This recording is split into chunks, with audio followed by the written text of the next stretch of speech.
بسم اللہ الرحمن الرحیم۔ زینب ٹی وی کی طرف سے میں آپ لوگوں کے ساتھ بہت ہی خوبصورت واقعہ شیئر کرنے جا رہی ہوں کہ بنی نجار کے ایک باغ میں دیوانہ اونٹ گھس آیا۔ جو شخص بھی اس باغ میں آتا وہ اونٹ اسے کاٹنے کو دوڑتا۔ لوگ بڑے پریشان تھے اور رسول اللہ صلی اللہ علیہ وآلہ وسلم کی خدمت میں حاضر ہوئے اور سارا قصہ عرض کیا۔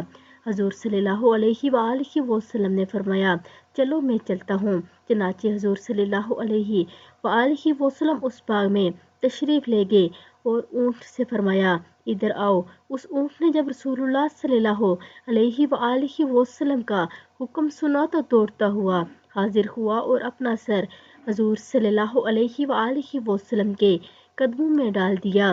حضور صلی اللہ علیہ وآلہ وسلم نے فرمایا اس کی نکیل لاؤ۔ حضور صلی اللہ علیہ وآلہ وسلم نے اس سے نکیل ڈال کر اس کے مالک کے حوالے کر دیا اور اونٹ آرام سے چلا گیا۔ حضور صلی اللہ علیہ وآلہ وسلم نے پھر صحابہ اکرام رضی اللہ تعالیٰ عنہ سے فرمایا کافروں کے سوا مجھے زمین و آسمان والے سب جانتے ہیں کہ میں اللہ کا رسول ہوں۔